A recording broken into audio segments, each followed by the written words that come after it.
Quando você ouve a palavra evangelho, normalmente pensa em termos de Mateus, Marcos, Lucas e João, mas esta noite quero apresentar a você o evangelho conforme encontrado nas cartas de Paulo. Ouça estas palavras com atenção. Estou admirado de que vocês estejam abandonando tão rapidamente aquele que os chamou na graça de Cristo, e se voltando para outro evangelho, não que haja outro evangelho, mas alguns que os perturbam e querem perverter o evangelho de Cristo. Mas, ainda que nós, ou qualquer um que o ouça, pregue um evangelho que seja contraditório ao que pregamos a vocês, seja anátema. Então ele repete este ditado. Eu já disse antes, então agora eu digo novamente.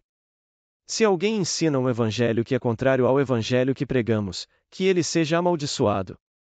Você notará que Paulo se inclui nessa declaração, porque é possível, sob ameaça de morte, dor ou tortura, que o homem confesse que estava errado. As igrejas fizeram Galileu confessar, sob a ameaça de Caim, que a terra era estacionária e não se movia ao redor do sol, embora hoje saibamos que Galileu estava certo.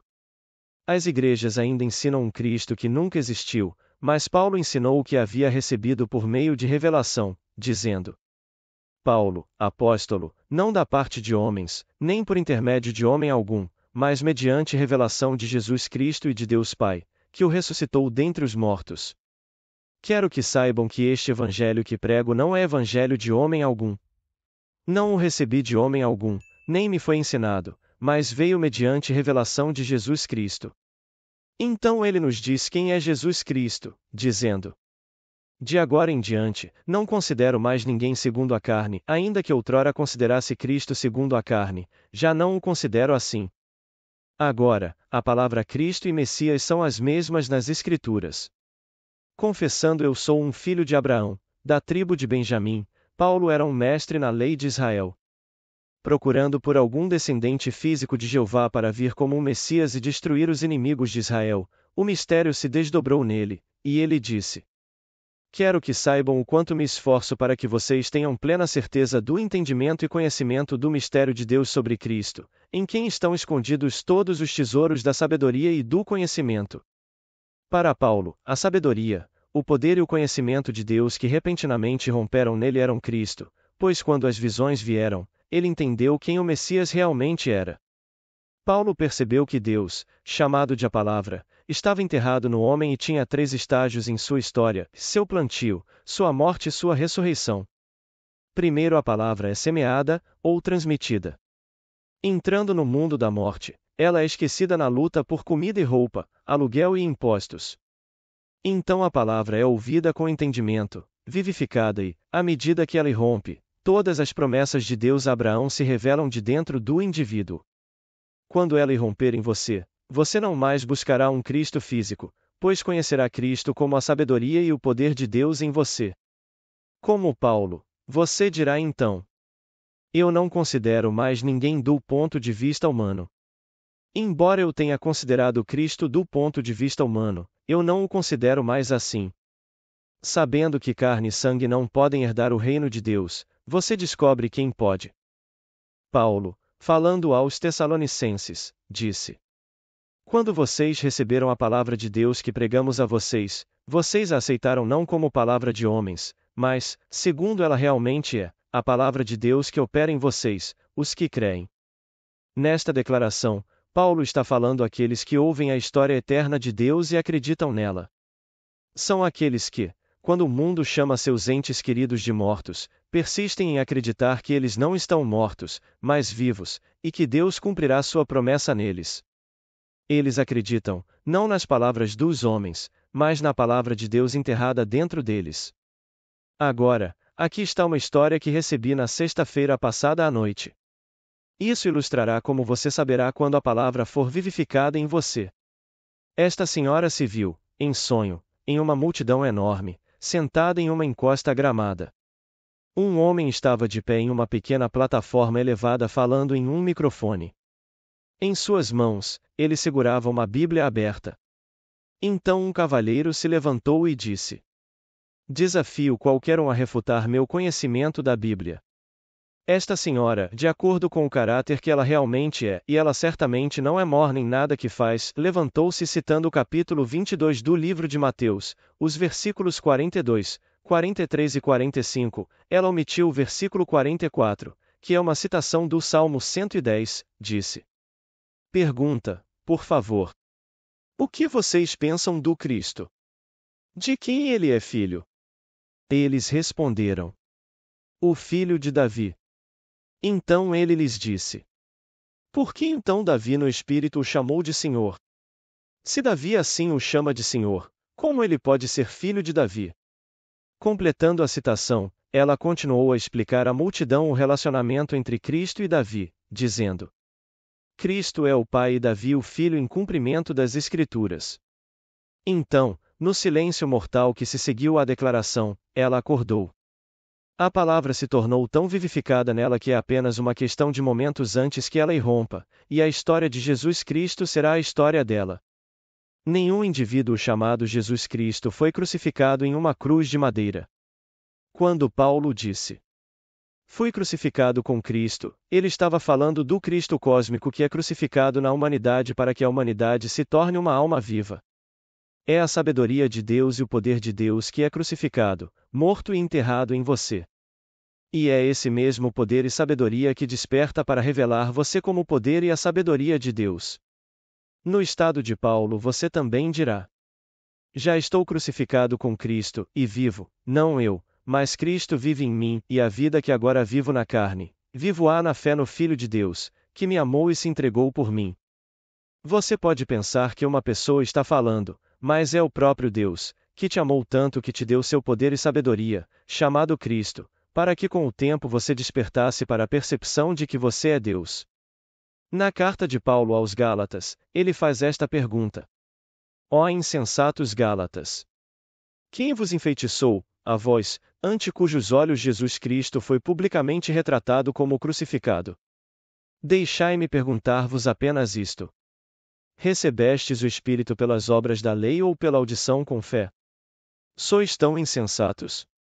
Tendo começado pelo Espírito, agora terminais pela carne? Agora eu vou perguntar a você: você vai pensar em um homem físico chamado Jesus Cristo? Um Salvador externo que virá através dos lombos dos descendentes de Davi?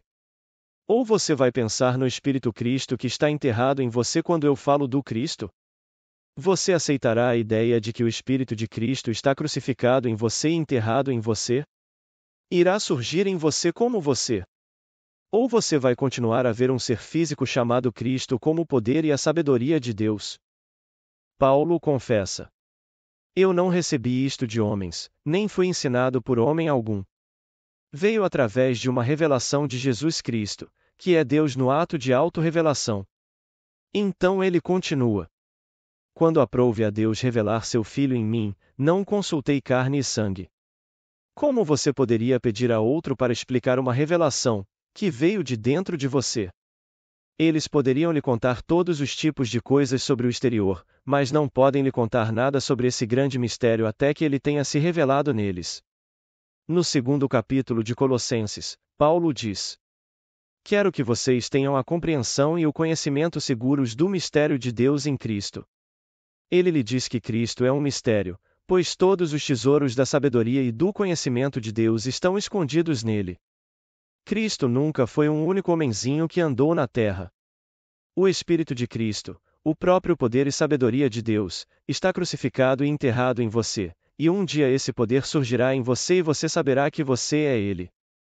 Todo aquele que ensina outro evangelho seja amaldiçoado. Bem, o vasto mundo inteiro ensina outro evangelho. Eles dizem que um homenzinho nasceu fisicamente do ventre de uma mulher que foi espiritualmente impregnada, e essa não é a história de forma alguma. Todos darão à luz a Cristo. Isso será um sinal para você quando você segurar aquele bebê em seus próprios braços, pois naquele momento você estará segurando o sinal do seu nascimento para a própria vida. Deixe-me compartilhar com vocês uma visão de George Russell, conhecido por todos nós como AE, de seu livro, The Candle of Vision, que ele começa citando Provérbios e Jó, dizendo: O espírito do homem é a vela do Senhor e quando sua vela brilha sobre minha cabeça, por sua luz eu caminho na escuridão. Sua visão começa. Onde vi isso, não direi. Havia um salão mais vasto que qualquer catedral, com pilares que pareciam construídos de opala viva e trêmula. No alto entre os pilares havia tronos sobre os quais se sentavam reis divinos, todos com cristas de fogo. Um usava a crista da serpente, outro emplumado com penas de fogo. No final do corredor estava sentado alguém maior que os demais que irradiava luz como o sol. Abaixo, no chão, estava uma figura escura, e dois dos reis divinos fizeram movimentos com suas mãos acima dela, sobre a cabeça e o corpo. Onde suas mãos acenavam, faíscas de fogo como joias brilhantes irromperam. Então, desse corpo surgiu um ser tão alto, tão glorioso e majestoso quanto aqueles sentados nos tronos. Quando ele acordou no salão e percebeu seus irmãos, ele levantou suas mãos em saudação, e as altas figuras douradas saltaram de seus tronos, levantaram suas mãos em saudação e rapidamente desapareceram na luz onde o grande estava sentado. Aí havia escutado um Deus que estava despertando de sua passagem pela escuridão para a luz. Agora tão extasiado neste mundo, você se esqueceu daquele vasto salão onde se deitou para sonhar este mundo em existência, mas um dia você também despertará, e seus irmãos, todos reis investidos, estarão lá para recebê-lo. Um por um, todos despertarão da mesma maneira para serem incorporados naquele corpo único, que estava no fim, esperando o retorno de todos. Você e eu concordamos em sonhar em conjunto e este mundo é o nosso sonho. É um mundo de escuridão, um mundo que é um pesadelo, mas no final, você também retornará enriquecido pelo sonho. Você despertará para se encontrar glorificado por ele, glorioso e majestoso por causa da sua experiência neste mundo de escuridão, este mundo de morte. Agora, outra senhora me deu uma carta na sexta-feira, dizendo: a coisa mais estranha que tenho tido está acontecendo comigo. Tenho tido visão dupla. Enquanto estou na minha sala de estar fazendo as tarefas normais de dona de casa, vejo uma estrada ali, banhada em luz viva, com uma luz de maior intensidade em seu final. Durante todo o dia, os dois mundos convergiram para permanecer comigo, mas um mundo não pareceu perturbar o outro. Na primeira noite da visão dupla, quando me deitei para dormir, vi um ser alto, vestido de branco. Ele era tão magnífico que senti que devia estar a seus pés, mas sabia que estava na minha cama. De pé, ereto, com os braços erguidos acima da cabeça, vejo que ele está segurando uma lâmpada que ilumina tudo ao seu redor. Então eu estou olhando através dos olhos dele e vendo meu marido dormindo na cama. De repente, percebi que eu sou o ser tendo a experiência e aquele que a está transmitindo. Então ela fez esta pergunta: eu poderia ser esse ser glorioso que vi? Posso dizer a ela: você é infinitamente maior do que pensa que é, pois você é o ser que olha através do olho e aquele que está estendido na cama chamado seu marido, pois você é a causa invisível de tudo. Você está acordado, realmente em casa, e é apenas uma questão de momentos antes que você esteja completamente acordado deste sonho da vida. Oh, você terá muitas experiências fantásticas, que podem assustar seus amigos e perturbar parentes, mas você não pode evitar, pois você chegou. Agora, Paulo escreveu seu evangelho aos Gálatas antes de 52 depois de Cristo. Todas as suas cartas foram escritas antes que os 4 evangelhos surgissem. Marcos, o primeiro evangelho, foi escrito no ano 70 depois de Cristo, e João, o último, foi escrito em 90 depois de Cristo. Leia o livro de João e você verá que ele se baseou fortemente na história de Paulo. Todas as promessas de Deus despertaram em Paulo. Contando a história conforme ela se desenrolava nele, ele disse: qualquer um que anunciar outro evangelho, seja anátema. Qualquer outro evangelho destrói a verdade e mantém os homens como escravos. Mesmo hoje, depois de 2000 anos, os homens ainda são desviados ao serem ensinados sobre a historicidade de Cristo, pois é um mistério. Quando Paulo leu o Antigo Testamento sem sua revelação, ele acreditava que Abraão era um ser de carne e osso. No livro de Gálatas, ele conta a história de Abraão e suas 2 esposas. Agar, que dá à luz filhos para a escravidão, e Sara, que dá à luz filhos para a liberdade. Então ele disse: isto é uma alegoria.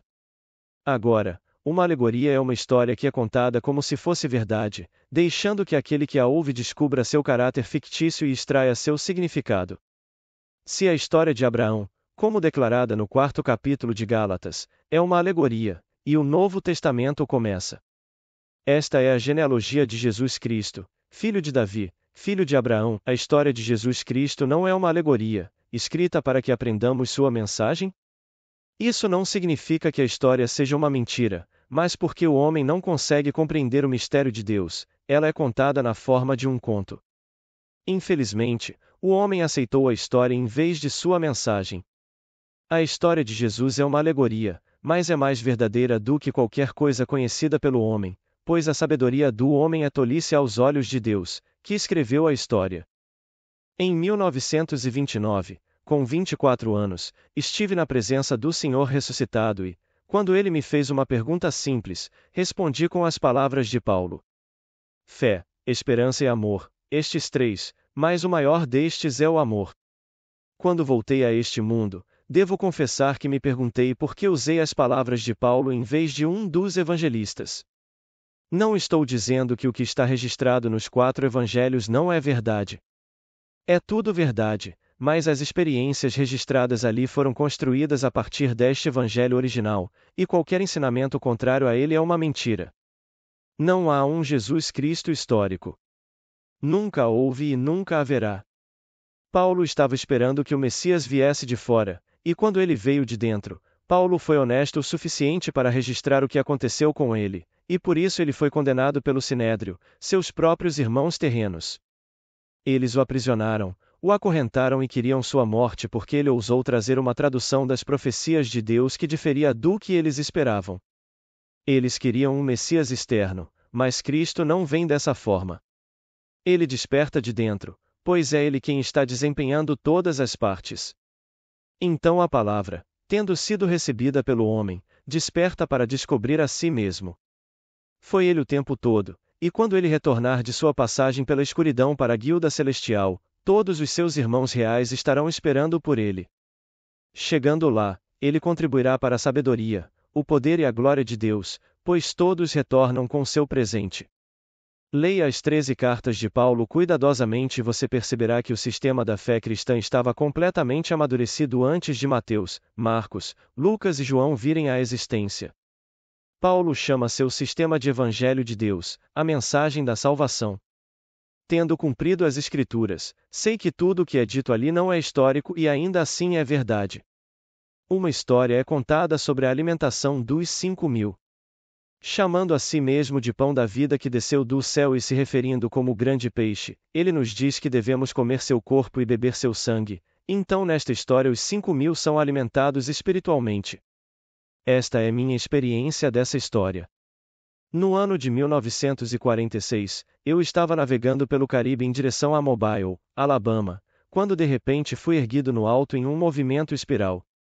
Enquanto eu subia, um coro celestial começou a cantar repetidamente. Neville ressuscitou, e eu me senti como se tivesse sido envolto em um conflito com a morte e eu fosse seu vencedor. Vestido em um corpo de fogo, eu era um ser ígneo habitando um corpo de ar.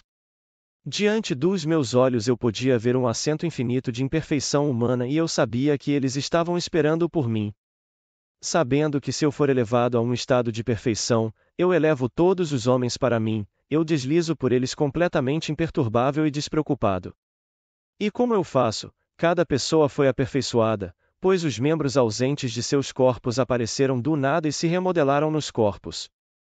Todo esse tempo o coro celestial me acompanhou, cantando. Neville ressuscitou. Quando todos estavam perfeitos, o coro exultou. Está consumado. E então, pela primeira vez desde que deixei a eternidade, eu conheci o estágio apertado de estar aqui, pois naquele momento me senti descer e condensar mais uma vez na camisa de força deste corpo no beliche de um cargueiro chegando a Mobile, Alabama. Naquela experiência vívida, alimentei milhares, não um pouco de pão, mas a mim mesmo. Tendo conquistado a morte, eu era perfeito como meu Pai no céu é perfeito, e os alimentei com o que eles queriam. Aquele que queria o olho conseguiu, aquele que queria aquele braço conseguiu. O que quer que eles quisessem, eles conseguiram em sua plenitude, E quando todos foram aperfeiçoados, o coro exultou: está consumado. E eu fui cristalizado nessa coisinha chamada Neville, onde permaneço desde 1946. Agora eu sei o que me espera quando eu quebrar os laços dessa camisa de força e retornar à Guilda Celestial, pois sei que meus irmãos estão esperando meu retorno dessa jornada pela escuridão em direção à luz. Agora, vamos entrar no silêncio. Amigos, quero agradecer a cada pessoa que comenta, curte e compartilha os conteúdos aqui do canal. Isso tem contribuído muito para que o YouTube leve esses ensinamentos a mais pessoas. Também gostaria de convidar, a quem quiser, e sentir no coração, a ser membro aqui do canal. O custo é bem pequeno e vai auxiliar demais com o meu trabalho. Lembrando que a assinatura pode ser cancelada a qualquer momento. Muito obrigada. Paz e bênçãos na vida de todos.